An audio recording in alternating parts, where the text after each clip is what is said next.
48 മണിക്കൂറിൻ്റെ പ്രശ്നമല്ലേ ഉള്ളൂ. മറ്റന്നാൾ നമുക്ക് വ്യക്തമായി അറിയല്ലേ. അതാണ് മുന്നിൽ കിടക്കുമ്പോൾ ഇന്നിപ്പോൾ നമ്മൾ അതിനെക്കുട്ടി തർക്കിക്കേണ്ട ആവശ്യമുണ്ടോ? എക്സിറ്റ് പോൾ എല്ലാ കാലത്തും എല്ലാ തെരഞ്ഞെടുപ്പിലും ഉണ്ടാകാറുണ്ട്. പലതും ചിലതൊക്കെ ശരിയായി വന്നിട്ടുണ്ട്, പലതും തെറ്റിപ്പോയിട്ടുണ്ട്. അപ്പോൾ അതിനെ നമ്മൾ കാര്യം കൊടുത്തുകൊണ്ട് ഈ 48 മണിക്കൂർ അതിൽ ഡിബേറ്റ് ചെയ്തിട്ട് ആ സമയം നഷ്ടപ്പെടുത്തണ്ട. നമുക്ക് 4-ാം തീയതി ഉച്ചയ്ക്ക് ശേഷം കൃത്യമായി ഞാൻ പറഞ്ഞുതരാം.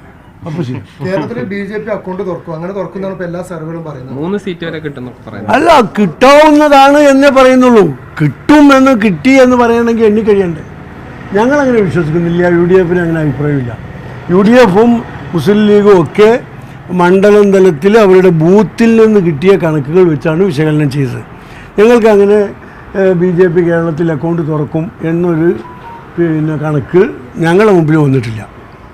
പിന്നെ താങ്കൾ ഈ കുവൈത്തിൽ നിന്ന് വരികയാണ്, അവിടെ കുറച്ച് KMCCക്കുള്ളിൽ ചെറിയ പ്രശ്നങ്ങളൊക്കെ ഉണ്ടായിരുന്നു, അതിലെന്തെങ്കിലും നടപടി ഉണ്ടാവുമോ? അല്ല, ഒരു കൂടുതൽ അംഗങ്ങളുള്ള ഒരു വലിയ സംഘടനയാകുമ്പോൾ ചെറിയ അഭിപ്രായ വ്യത്യാസങ്ങളൊക്കെ ഉണ്ടാവും. അതൊരു തെരഞ്ഞെടുപ്പാകുമ്പോൾ അത് വരും. തെരഞ്ഞെടുപ്പ് കഴിഞ്ഞാൽ എല്ലാവരും യോജിച്ച് പ്രവർത്തിച്ച് പോകും. എല്ലാവരും ഉണ്ടാവില്ലേ.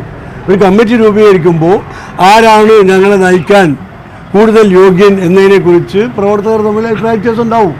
ആ അഭിപ്രായ വ്യത്യാസം ചിലപ്പോൾ ചില സംസ്ഥാനങ്ങളിലേക്കൊക്കെ പോകുന്നല്ലാതെ അനാരോഗ്യകരമായ പ്രവണതകളുണ്ടായിട്ട് കുറച്ച് ബഹളമൊക്കെ ഉണ്ടായി തന്നാണ്. അതിന് പാർട്ടി അതിൻ്റേതായ തെറ്റ് ചെയ്തവരെ പാർട്ടി ശിക്ഷിക്കും. അച്ചടക്കത്തിൻ്റെ കാര്യത്തിൽ പാർട്ടിക്ക് യാതൊരു വിട്ടുവീഴ്ചയില്ല.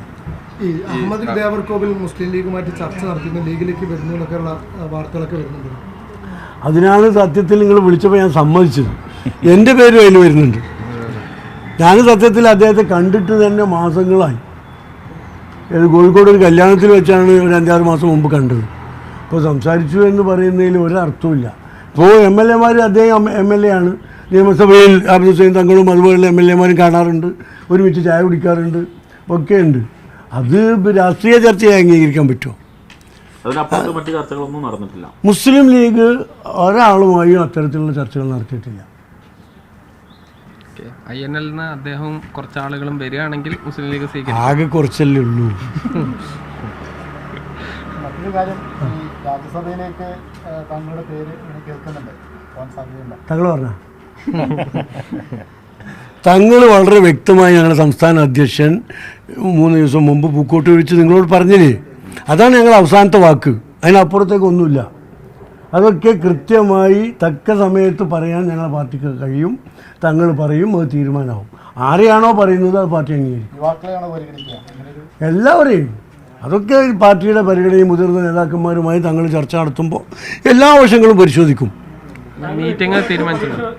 മീറ്റിംഗ് വേണ്ട അതിന്. അത് തങ്ങളെ ചുമതലപ്പെടുത്തിയിട്ടുണ്ട് നേരത്തെ. ഇനി മുഖ്യ നേതാക്കന്മാർ, പ്രധാനപ്പെട്ട സീനിയർ ലീഡേഴ്സും ഒക്കെ ആയിട്ട് തങ്ങൾ ആശയവിനിമയം നടത്തിയിട്ട് പ്രഖ്യാപിക്കും. അത്രയേ ഉള്ളൂ. അപ്പോൾ നാളത്തെ റിസൾട്ട് വന്നോട്ടെ എന്ന് കരുതിയിട്ടാണ്.